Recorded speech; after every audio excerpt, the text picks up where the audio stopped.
Who would be a Wolves fan, eh?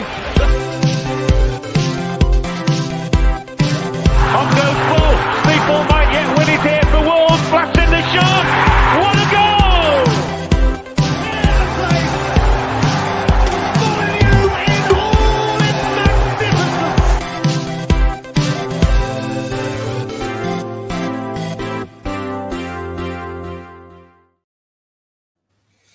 Hello and welcome to today's episode of Wolves Fancast, part of the 90min Football Network. Joining me tonight, I've got Tom and Jafo. I was going to say we're pretty much jumping on this straight after the defeat to Newcastle, of course. So it's a pretty instant reaction from ourselves.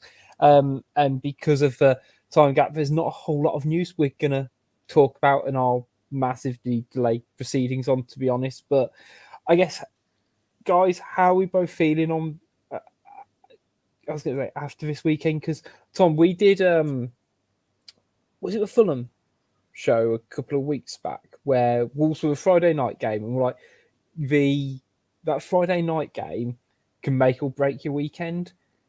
And it felt like a bloody long wait to get to 4:30 today to get to it for me. And I don't know, complete opposite end of the spectrum.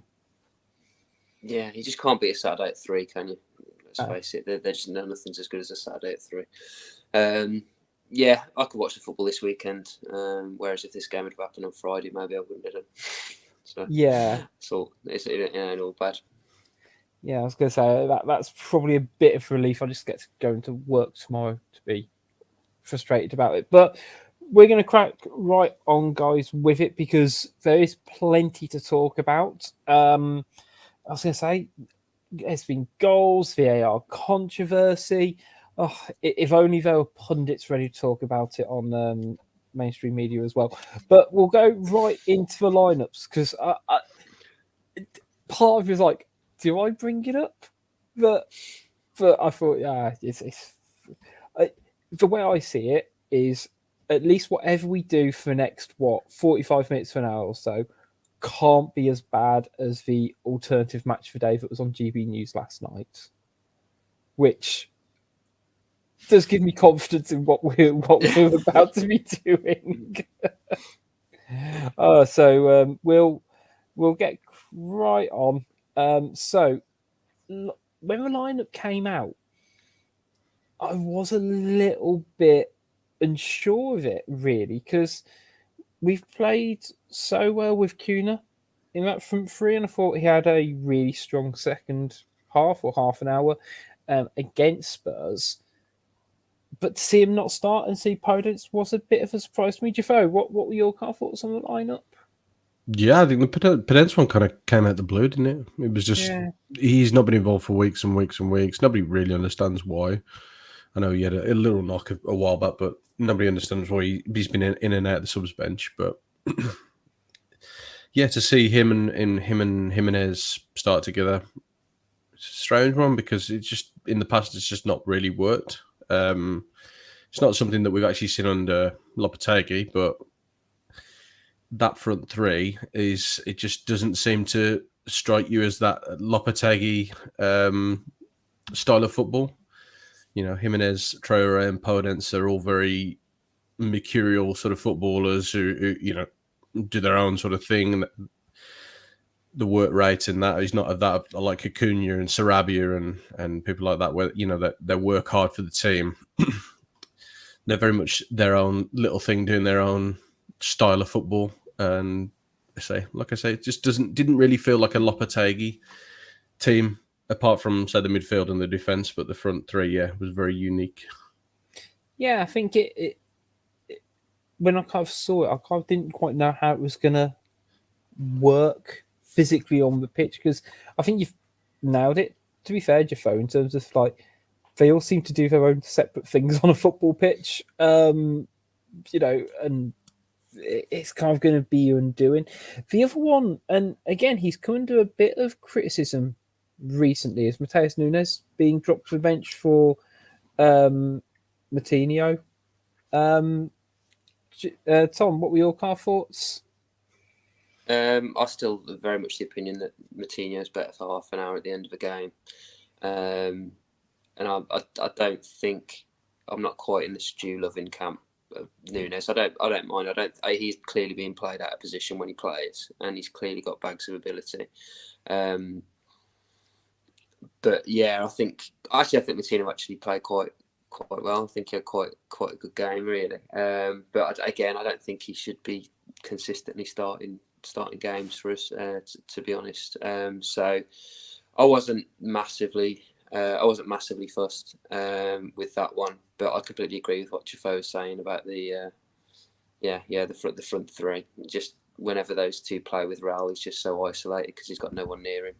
Sarabia and Kuna get round him, and the other two, they play out wide. I think it's a bit of a myth that Podence plays on the inside because he always seems to go wide for me, and Adama definitely does. He's your chalk on your boots type player. So I think it just isolates Raul when those two are around him, unfortunately. Yeah, especially if you've not got the necessary support from midfield, where there was a point in the first half where Traore does what Traore does, and he beat his man, and he got past, I think it was Botman, and knocked in a really solid cross.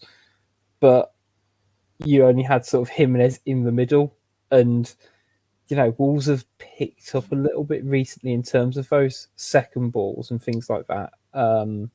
So yeah, that front three didn't really gel throughout the game. They all kind of had their individual moments. But Tom, I've got to ask, because we've had a question on YouTube, and I can see Jafo's already seen it. Because I wonder what you're all laughing at, man. Sorry, man. I feel really bad. I feel really bad for laughing. That's why I had to turn my mic off. Go on. Okay. Do you know a guy called David Fletcher? He happens to be a friend of mine, really. Okay, cool. So, question from David Fletcher. Yeah, if you're going to put it online, we're going to call it out, David. Question for Tom. How many Newcastle Browns would it take for me to be able to pull the Wolves over your eyes and suck you off two or one? I mean, it... Fair enough. Wow, I mean, this is live, isn't it? Yeah. Yeah, this is... David, if you're not already, make sure you've liked, shared, and subscribed. I think we're about 4 followers off hitting the 2K mark. So, yes. Hey, I'm not doing stuff for followers. Forget that. You have Dan texting me saying, "Come on, do X, Y, and Z." Only Fancast. We've talked about this. Guys. But it's a no-go. Yes, Tim in the comments as well. Maybe Rich, Jafo, and Tom can host match for day 2 tonight. I feel like we're on the list somewhere, but I think we're quite low down before we're getting a call from the BBC, to do it. And would I want to be the scab? I don't quite know. But yeah, go on then. No, if the price is right. Yeah, exactly. We'll do it for the right figure. But so long as we can still promote our 90min partners as well. You meant I'm in a silly mood apparently, because but I found the game a bit really frustrating because I genuinely think there isn't an awful lot between Newcastle and Wolves in terms of where I think Wolves' ceiling can be as a football side. And even that first 10 minutes, just Wolves didn't really quite seem up for races for me. And we've seen it under Wolves, under Lopetegui. Sometimes we start fantastically and we can't really go out with traps. And then other times we struggle to find our way into a game. Do you think that was because Newcastle are a good footballing side at the moment? Or do we think it's because, as we kind of noted, there wasn't lots of synergy in this team? How did you guys kind of pitch the first sort of 15 minutes of the game? It's tough, man, because I think the one thing we've seen with Lopetegui is the games that we have played where we've struggled and started slow has been against teams like Brighton and such, where they're very organised. And where we've got to take control in a game and try and break teams down. I mean, it sounds like a broken record because it's similar to what we've heard before with previous management. but it's very much the same thing. Is when you're playing against, a team who is set up in a certain way, like Newcastle. Newcastle are very structured. We'll talk about it later when we talk about like average player positions and stuff like that. I know you've got some graphics for that, Rich, but like they are a very structured team and they work in a way to get the most out of the players that they've got. And I think we kind of struggle to break systems down like that. And I think some of the results that we've had recently with teams like Tottenham and Liverpool, when we've done well against them, is when they've been out of form and the players have had some like individual issues and haven't been as well drilled. Which it's a strange thing to say when you're talking about traditional top six teams, but the ones who are doing quite well this season, like your Brightons and stuff, is they have got the most out of being a unified team and getting the most out of the 11.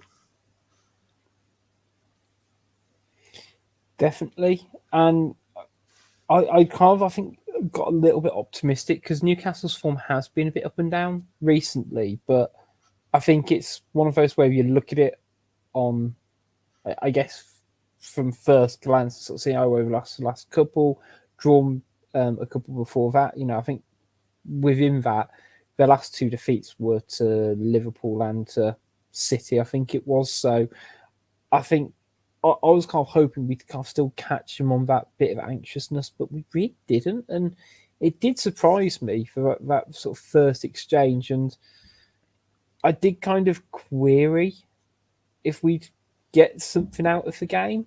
But we did settle. And, I was going to say, we did kind of build our confidence. And the fact we didn't kind of concede in those opening stages where I think under Bruno, it might have been a different story, but they do just seem a bit more resolute that, if the team gets to the edge of our 18-yard box, there's still that confidence that they're still going to have to find a way through us, which is positive. But we always look threatening on the counter-attack because even though with those front three players, we do have players with that who can transition the ball from 18-yard box to 18-yard box in a few seconds. And we'll talk about the major incident in the first half because, well, it's the biggie. It's the VAR call. And before we do so, I want to kind of talk about the incident just before it on Ruben Neves. Now, the ball breaks loose. I think Dan Burn goes on a marauding run. Ball, say, over knocks a touch and he kind of goes sliding in. Now, there's two things for me. It's A, do you think that VAR should have had a little look at it? Or is it just football being football? And also, fuck was the Newcastle reaction to Neves about it? Yeah, I don't think it's a red card. It's not. Yeah, it looks bad on the still, doesn't it? Just for the audio listeners, there's a still of it now. It does look pretty bad. It's about on the ankle, isn't it? So it's not shin height. So I don't know if people saw the Casemiro one today. It's not quite like that where he hasn't gone over the ball. So I think probably would have been a harsh red. But yeah, the audacity of Burn to have a go at Neves at the end of it was just scandalous for me. It was just ridiculous. But obviously the big one is the what happens after that. Yes. So I was going to say, for anyone who's decided to tune into this without watching the game or the highlights, basically the ball broke from that challenge in the middle of the Wolves box all the way down to the other end. And Wolves were, again, you sometimes see it from Jimenez, and for all his faults, he's quite good at picking up these short back passes and things like that. Catches Nick Pope off guard, who takes a horrendous touch and clears him out. And I don't know, I think there were some mixed opinions during the game, but by about half-time, I think everyone realised that it was a clear penalty. And I think VAR looked at it for all of about 2 seconds. There was no, when we watched it on Sky, it didn't, it usually cuts to the VAR thing, doesn't it? And you see the words VAR, but it never did that. So I wasn't even sure if it was even checked. It's unbelievable. It's so frustrating. I don't know. the only case I can argue for it not being a penalty potentially is that Jimenez does sort of almost like initiate the contact a little bit, but doesn't make it any less of a foul. I mean, Grealish has made a career off that. You know, Harry Kane is just, you know, he's the master at that. You know, it's not, Pope's shoulder goes into Jimenez's stomach, ribs, whatever you like. It's proper contact. It wasn't like a brush, it was proper contact. And I can't believe that two people, you know, haven't given that as a penalty. The ref on the field, and then the VAR ref. I don't know who the VAR ref was, but I think they were saying, you know, in the studio, they were saying, that, you know, could he have overridden it because it was a clear and obvious error? But he's about 70 yards away from it. It's a joke. Like, he should have the opportunity to have a look at that again, you know, in a decent light, because he clearly hasn't had a good view of that from 70 yards away. That's why VAR's there. I'm pretty sure the ref's in the other half of the pitch, and he's got a player blocking his view. It's like, how can you genuinely make that decision from that far a distance? And you know, you've got a linesman who must be basically in line with it as well, who's either not seen it or not done anything about it. And it's just, the mind boggles when I know we must ramp on about VAR every bloody week, but just take a second look. It surely doesn't take a minute, does it, Jafo? Just to kind of pause and, like, there's no. The ball went up and down the pitch very quickly. I'm not having to go at the ref because he's 70 yards away, because the ball moves faster than the man. Yeah, I was going to say, you know how bad it is, because there's barely any Wolves players in support, let alone the referee. But surely just be humble enough to have a look. Yeah. I mean, I had to watch it back again just because. I mean, I'm not one of the ones who like Stu is very, like, yeah, definitely not. But I wasn't sure, and I'm still not sure, because the one thing that I think with it was, because Jimenez has got in and nicked the ball, I don't think he's going to catch it before it goes out of play. I think he's not going to get to the ball if he gets past, if Pope doesn't initiate that contact. I think that's the only thing for me that would stop them from giving that penalty, is the fact that he's lost control of the ball. What Pope did was silly, and I think we saw it actually probably twice out the game. There was one in the second half as well, where he lost control of the ball, and we've seen that from the last couple of weeks from him. You know, it was against Liverpool he got sent off. He has this tendency to make silly mistakes. And it was a shame we couldn't counteract on it. I think there is a sort of chance there that he probably should have been given as a penalty, but I think Jimenez has probably done too much to get there and actually win the ball. Like I say, I think he's going to kick the ball out of play. I just don't think he's going to catch up to it.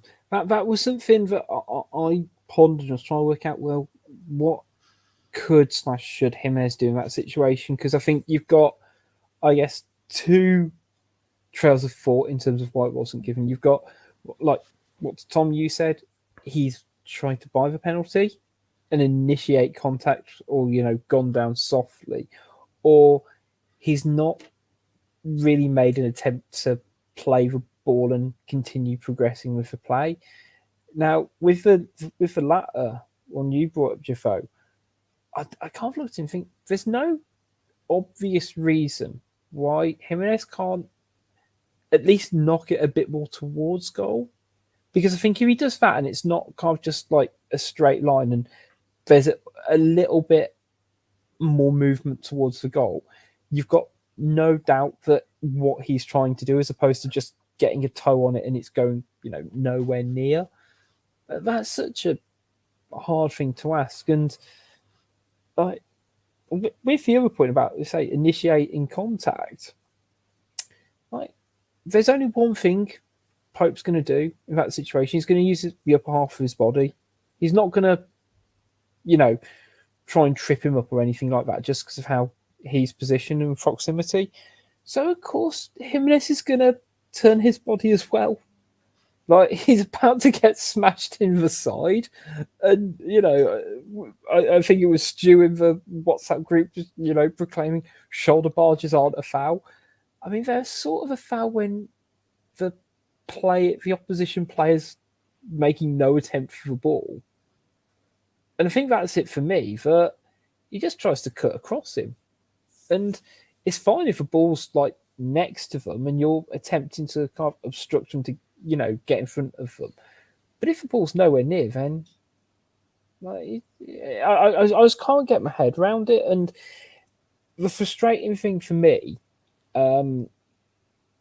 is we didn't react well to that decision, and we still kind of lost our heads a little bit throughout it, which we've seen quite a few times from these players, and not just, not Lopetegui, not Bruno, or even Nuno. You could argue that sometimes when a decision doesn't quite go their way, it seems to take them longer than I'd like to mentally get back on track. Yeah, I think they're a very emotional-driven team, and I think we've seen that with a lot of the major incidents over the past 3 or 4 years. You focus on like the Sevilla game, the Raul Jimenez incident against Arsenal. Very emotional-driven team, and I think in football it can be very, very damaging, as in any sport. You go into any sort of sporting environment, whether that be MMA, boxing as well. If you go into it and you're really emotionally driven, generally you're going to come out on the worst end of it. There's a lot of people who achieve good things, especially more in one-on-one sports. The people who are able to put emotions to the side and just go out there and do the business, as it were, the ones who generally come out on top. And I think as a team, that's one thing where we let ourselves down, is we let our emotions get the best of us. It's very easy to say, okay, we should put our emotions to one side, but I think that psychology part of it is that 5-10% where we let ourselves down, and we stay focused and we stay in control of ourselves, then we probably don't concede and we go in at 0-0. I completely agree. I think it's not just decisions; it's goals as well. Mm. We react in weird ways to goals, and it's classic in this game. That was the penalty incident. Then we conceded the first goal, and then we went to shit for 10 minutes. We went to absolute shit, like no structure, nothing. We should have probably, conceded another goal or two at that point. And when we equalised, we went shit as well. I don't know what it was. It was a mindset thing or something, but. You summed it up perfectly. You felt, we were an emotional team, and it's ref decisions, it's events in the game, it's goals, it's what have you. And when you've got an 11, I think we'd all reasonably argue that are more than capable of staying up. You've got to make sure it's just your ability that shows through, and you don't have anything that stops that ability from doing what it should be doing. And emotion is one of those things that can really scupper that. You want to take out all the, sort of outside influences you possibly can, and just leave it to your ability. Do you think it doesn't help that Wolves are a team of like fine margins, that we don't score a lot, we don't actually concede an awful lot either?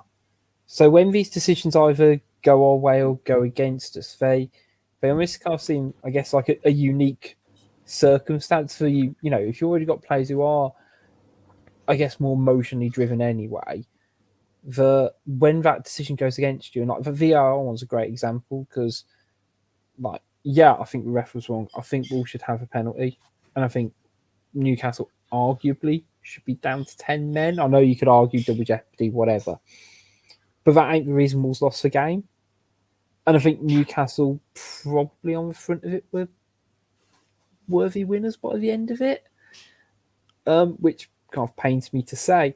But because of that, it's such a big turning point for Wolves that we don't mount an awful lot of other chances. And we still had Podence hitting the post in the first half as well. But again, it's these snapshots within a game where it just never feels like we kind of create enough still. And it's still these kind of short little bits. Yeah, I think, definitely. I think say the way we react to things is quite poor, and I think it's quite telling that our best spell of the game probably came in that sort of like 15 minutes from the 50th minute, probably 65th, was once Lopetegui got his claws into them, because they just, I think you said, Tom, they seem to react very badly to it, and they're very badly to going down. And I think we could probably spend fucking hours sitting here psychoanalyzing Wolves teams and you know, and I don't know if any of us has got a background in that, but I don't think we have. And it's one of those things now is that there must be a nagging feeling in the back of their head, was that if we go 1-0 down, are we going to score 2 goals? It's it's easy to say, but you've got to have that sort of like nagging feeling in your subconscious, just to say, how are we going to get back in this? How are we going to get 3 points? Because the last couple of years we ain't gone into games thinking we're going to score 2, 3, 4. Yeah, we ain't got this ability. So it must be a horrible feeling for them, and the pressure that they feel, and the pressure from us fans as well, and from our side of things is that we know that there's a chance that if we can see the first goal, that we ain't going to get a win today, or there's a chance we don't even get a point. Yeah, and it's epitomised by we haven't had a centre forward scoring a goal, for a calendar year now, and it all adds up. And you're right that if we concede, the chances of scoring 2 in a game is so nominal. And to get over that mental barrier, it must be really tough. And I'm curious to see how we do it. And I think you're right, it's interesting that we usually perk up after half time, and Lopetegui's made his changes and got things moving. Let's talk briefly about the Newcastle goal before we kind of talk second half stuff, because second half's far more interesting. Few people claiming it wasn't a foul. Jimenez again involved. I think it probably was. It's a bit harsh because he has tried to play the ball, because I guess he's coming from behind, and there are a few better players over a dead ball than Kieran Trippier. Unfortunate as well for Wolves. We loved giving away free kicks around there in the first half. I mean, the amount of times they do it, they certainly ask for trouble. I mean, they had the free kick that was about 20 yards out, that about 10 minutes in, and then it didn't stop after that. Just free kick after free kick. It probably is a free kick. I couldn't get over the marking though. How is Johnny on Isak? I don't get it. Again, we've had this before. Was it Everton? Yes, where we had it, where we had all our short players on their big players, and I don't know if it's part zone, part man marking. They try and leave Dawson free, don't they, to do the mopping up, and he went mental when the goal went in. So someone obviously wasn't doing their job. I don't know if someone other than Johnny should have been on him. I'm not sure, but that shouldn't happen. As much as Johnny had a poor first half, it's hard to have a go when someone who's a lot taller than you just outjumps you, because it's inevitable in that scenario. I mean, there was a corner in the first half where Dan Burn, I think it was directly from the corner. It might have been a set piece play where Dan Burn comes in at the back post. Yeah. And the nearest Wolves player too, and it's like the nearest Wolves player too was Ruben Neves, and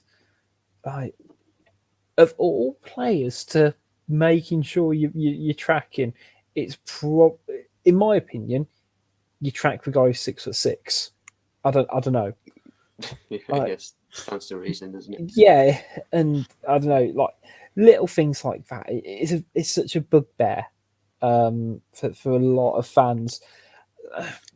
I think Wolves did well to actually make sure we went in at 1-0 at half time. I think the introduction of Pedro Neto really helped, because I think all of a sudden, we talked about there not being a great amount of chemistry between Jimenez, Traore and Podence.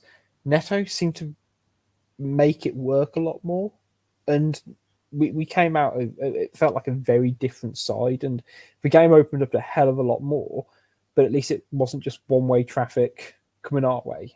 Mm-hmm. Yeah, I seem to have banged my head against the wall in the last couple of weeks talking about Traore. And I said the same thing again I've said in the past few weeks, is he doesn't have the adaptability of some of the other players that we've got. And you notice as soon as Neto comes on, Podence takes up a lot of space in the right as well. They can swap sides. Yeah. It's a lot of the time, I hark back to some of the older sort of relationships that we had at Wolves, that you go back to Jarvis and Kitely, where they could swap over sides and things like that. And you've got players who can play on the either side.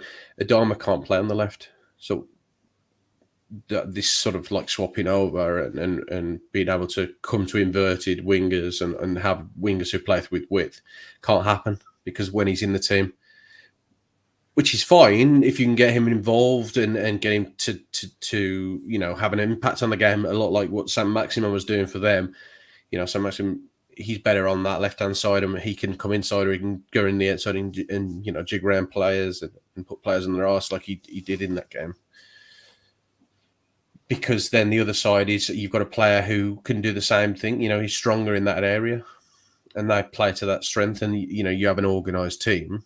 But when you've got these sort of mercurial players, you want players who want to come inside and come into space, and there has to be balance. And there's no sort of balance with these three. And so Pedro Neto coming on sort of gave that balance, and we saw what was arguably probably the best 15 minutes of the game for Wolves was when Newcastle didn't know how to handle that, and that movement of players probably would have been better if Cunha was on the pitch as well. So you put Cunha, Neto, and Podence into that, we'd probably score.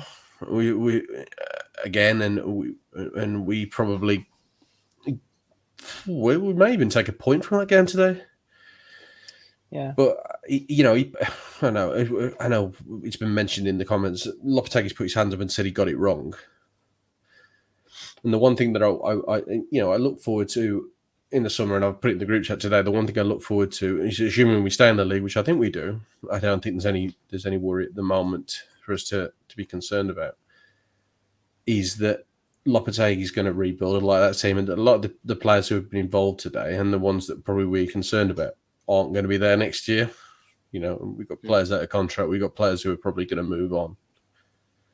So I think next season is probably going to be more telling about what we're going to do with Lopetegui's team, and I think he's doing pretty good with what he's got at the moment. But he's finding balance, and I think needs to be a certain amount of consistency, and I think that's been mentioned in the comments as well, is that he seems to chop and change a lot of these players. I think we need to find our strongest 11 and play with this sort of consistency. So I know teams will get used to it. Teams will get used to playing against us. But if we know what we're doing and we can do it to the best of our ability, we will get results. Because we've seen that. We've seen that with Lopetegui. We've seen these players seem to be performing, and we're getting the better, for people who are into stats and that, but the metrics are getting better, and we're seeing more chances created. We're seeing better XG for people who like that sort of thing. It's out there, and we're seeing improvement. So I think this needs to be a little step towards consistency. I think that's the one thing that concerns us and worries us about that. And I think that, harking back to where we started with this, I think that sort of, we need to see what's the best front three, what's the best combination of wingers that we have. And I think Daniel Podence gets the best when he's got someone who's of a similar ilk on the other side. I'm losing my voice now, sorry. But no, you bang on that. It feels like the back four was pretty consistent up until Bueno's injury, and I think we missed him today personally as well, which is something for a guy who's played 15 games for us. And I don't think Johnny played bad, because you can't know what you get with him. He's a very steady Eddie, but then going up the pitch, I think they're fairly settled on that midfield three to a degree, and I think it's pretty much Lamina, Neves, and Mateus with Matinho playing almost ad hoc. If one of them wants to, if they kind of decide to have a bit of rotation, but that front three, and it's obviously the killer for Wolves because it kind of screams where we're missing our goals. And you look at that Newcastle team, and when we did the preview show with Pete, and he sort of was almost just nonchalantly saying, "Oh well, yeah, this is the team we play," and it's almost like feel like a very bitter when it's kind of like, well, yeah, I guess that's what you were playing because that's the team that works, and obviously we can't find it now, or if we do, it happens in like the second half of games. So like against Spurs, where we kind of shift system at half time, Kuna comes on, we go to a back three, we go wing backs, and it's this different outlet, but it works. And I don't know, I completely agree, Joe, just that lack of consistency, and part of it's just because you talk about needing a clear out in the summer because a lot of these players aren't that great or aren't that productive is probably a nicer way of putting it, isn't it? That I know Wolves fans to a degree are sort of still a bit divided on Daniel Podence. He can have these wonderful moments like him hitting the post. He won that free kick right on the edge of the box, which Neto nearly scored from, where he does a great turn, but then he goes missing, he gets injured, and I can't think if he gets sold in the summer, are many fans going to be that upset? And you could pretty much argue that to most of the front line or any kind of forward player at Wolves that, maybe Neto, I think, just because I feel that there's like a level of potential still to get out of him. And the injury look he's had over the last 2 years is rotten. But I can understand why we don't have consistent, why Lopetegui's not managed to do it yet, just because of the sheer lack of genuine quality at the moment, which is what surprised me about Kuna not starting, because he's been someone who, the goals haven't been there, but he's made everyone else play better. I'm assuming it's still a fitness thing, to be honest. So. But yeah, that's the only thing I can put it down on. But a player who did make his fitness return, if that's such a thing, we all know what I mean, was Hwang Hee-chan getting involved and bloody getting a goal. Who'd have thunk it? That assist was better than any of our players have done all season. Yeah. Rather worrying. There's some truth in that, Tom. Yeah, I know. Yeah, it's depressing, isn't it? I mean, it's almost annoying how good Kieran Trippier is. So good at doing assists. I'll just dish him out for the opposition now as well. But I was going to say, jokes aside, let's give a little bit of credit to Hwang, because again, he followed the ball into the box, which I've seen players not do. It's a really basic thing, isn't it? But he worked hard to get into a position to score the goal. Is what I'm saying.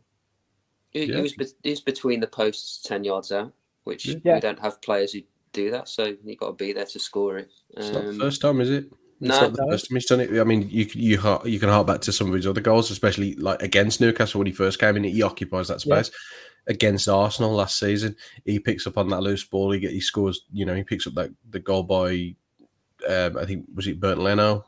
Maybe made a mistake. We get in goal for them. He's one of these people. He can do something a little bit different, and especially between the posts, he's that sort of like he pops up. He sort of like almost. To use football sort of like these superlatives, that sort of like fox in the box sort of player. He's got that sort of thing about him. He pops up at the right time. He can score a goal out of nothing, and I think that's where he's kind of value in the team is he can make something out of a mistake, or I think whether that's the right way of putting it, but yeah, I think you kind of said it, Tommy. He works well within the post. Yeah, I think that's the thing that always kind of frustrated me about Hwang, because, obviously his first touch isn't great, and some of those aspects of the game don't lend. His weaknesses get very much highlighted in the modern game in terms of his ability to pass and move, essentially. But what he is good at is, he's good at finding those little bits of space and having that bit of an eye for goal, which is so bloody vital. But unfortunately, you can't necessarily carry a player like that. But it was still good. I think Wolves at that point were probably just about deserving of that 1-1 draw. I mean, the downside to a degree is that, well, Newcastle were kind of making their changes as well. So, at the same time, we bring on, Hwang and Nunes, Nori. They bring on Almiron and Wilson. We get the goal, a minute later, as it were. And then 5 minutes later, say Lopetegui goes for a change and goes for a back five, taking off, bringing on Collins, taking off Moutinho, and it just didn't pan out the way I think it was hoping for. And you say Lopetegui said it afterwards, he made a mistake on that, and I know hindsight's a wonderful thing, but on that 75th minute mark, what do you think he could and should have done differently? I can see why he did what he did. I think he's had a roll of the dice, and the roll of the dice that worked last Saturday, which got him 3 points, has ultimately cost him a point probably this time around. To be honest, as much as Newcastle looked okay, it was mainly from set pieces. I was worried. I felt we had them reasonably contained, maybe a few pot shots. So I think he maybe wanted a bit more height in there to deal with the set pieces. Semedo at that point was blown out his arse, so I figured he probably needed a bit of cover there. But then we lost the midfield. We took a body out of the midfield, and we lost the midfield, and therefore lost control of the game. Nori change did not work at all. So I think it was a combination of factors, really. About what he could have done differently, it's a good shout. I mean, it's tricky, isn't it? It's not why we're on this and he's in the dugout. But he could have even argued to take off Semedo and put Collins at right back. Mm-hmm. He's done that before, so there you get the benefit of the height and the physicality to deal with what they were going to chuck in the box at us, without losing a body in the middle. Or as Moutinho's, Moutinho came off.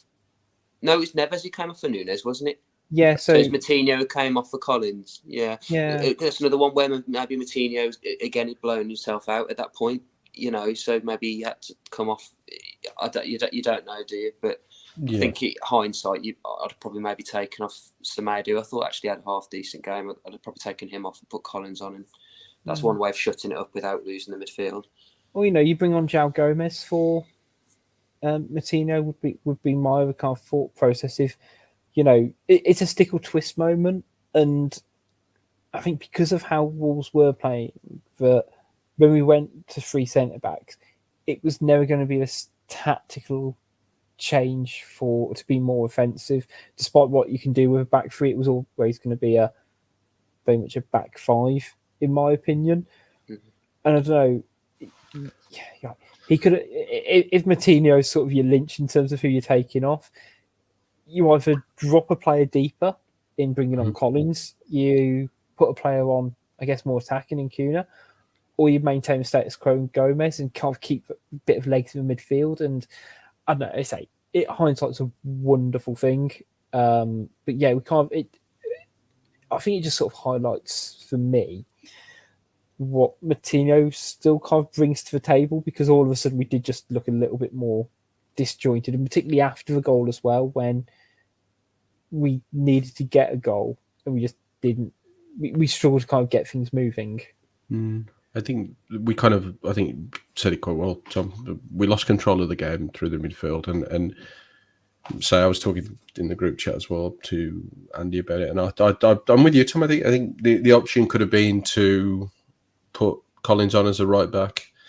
It's unconventional, but if that's what he wanted to do, was to try and negate probably where Newcastle are, they're most dangerous within set plays, and having a bit more height than and blocking that out. But the thing is, the Almiron goal comes from this lack of focus that comes from when you bring in another centre back and sort of upset that balance to a team.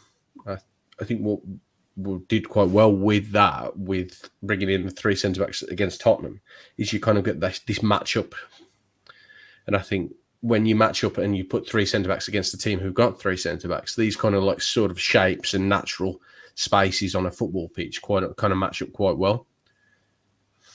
Doing it against that, and I think, you know, we've seen it, and it seems to be a thing that has repeated through like Wolves history. And I think that there's a thing that's like in the back of my mind. I think McCarthy did it in a game. He brought Jaddy Craddock on. I don't know which game it is. I think that kind of escapes me, but he brought him on with like the last 5 minutes to go, and we conceded an important goal. I don't know whether it was against Ipswich or somebody like that, but these things happen. And I think if you haven't there's like this sort of natural football synergy.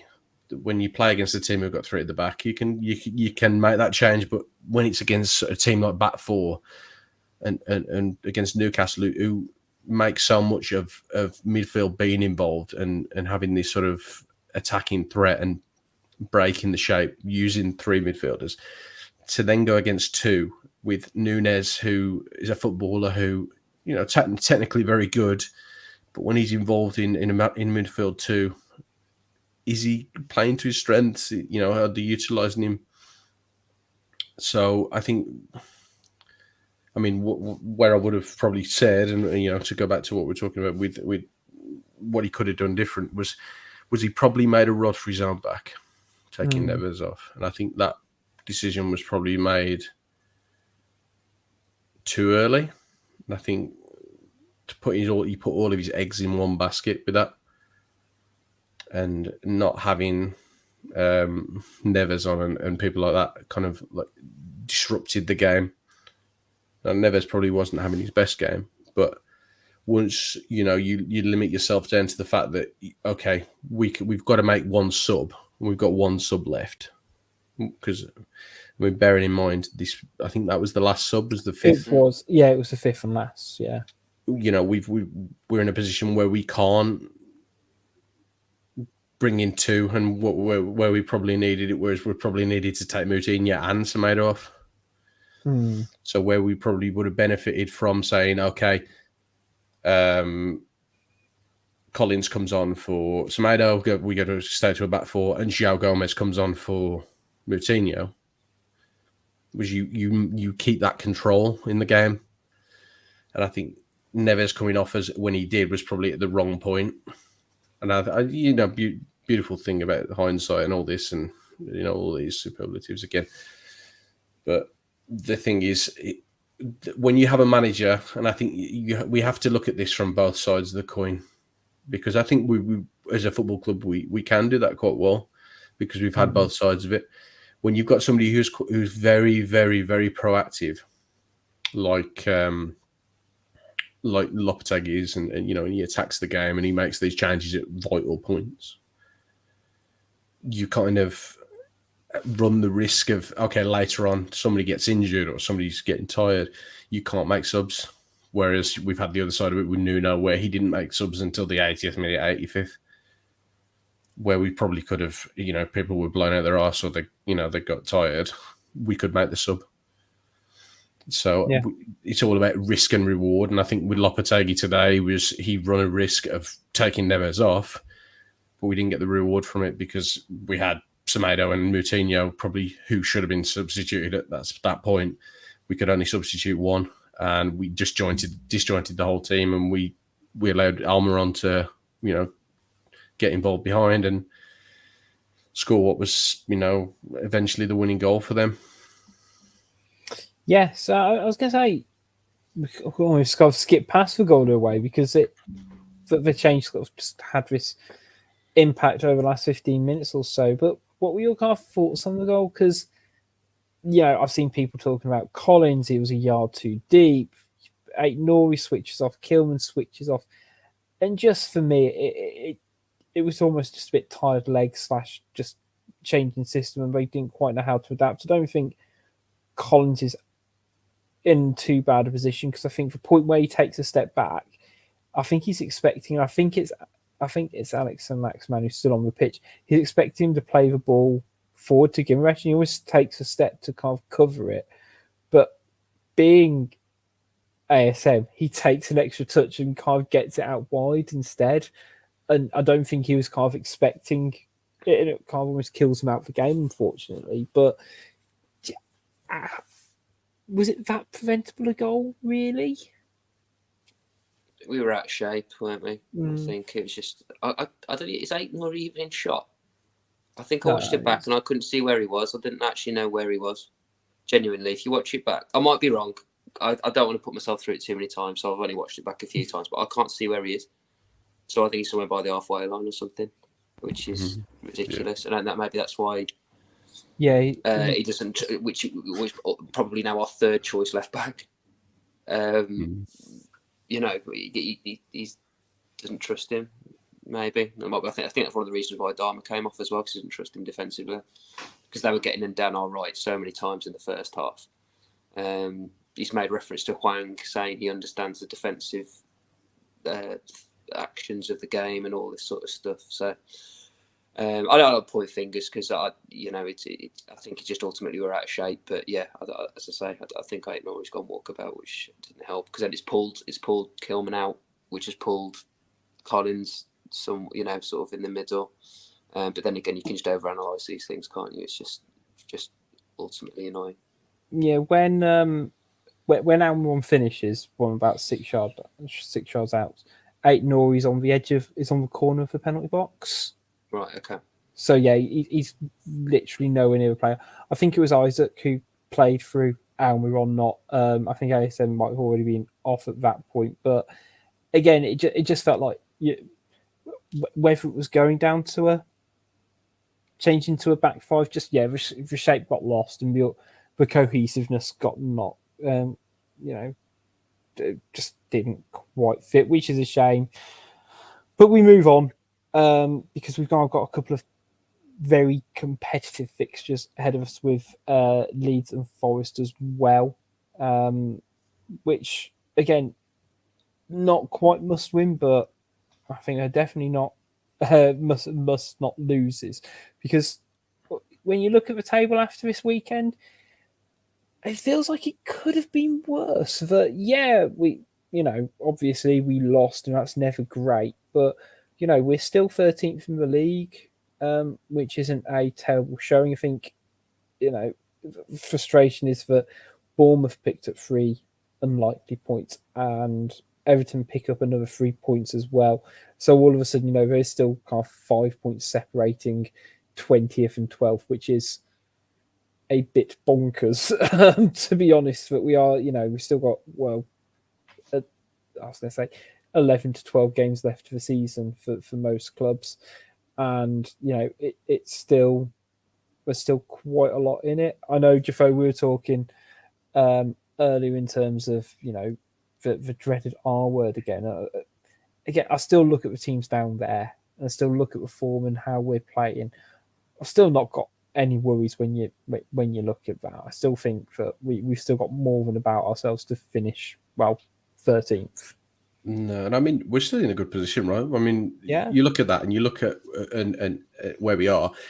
Although everyone's got like gaming hands on us, brilliant. But everyone's chasing us, and when we came back from the World Cup break, we were bottom of that pack. We were bottom. We had to chase everyone. We've had that new manager bounce. We've had a great string of results. We're in a position now where teams are chasing us. So, there's a pressure involved in every level of that. But I'd rather be in a position now and where we are in 13th with teams wanting to catch up to us, because at the end of the day, we've only got to worry about our own results now. We haven't got to say, okay, well, we need Bournemouth to lose against Everton, or we need Everton to only draw with Leicester, or this and that. We're the makers of our own destiny. We've got to go in, win these games. Invariably, we only probably need 4 more wins now in the last 11 games of the season, and we stay up.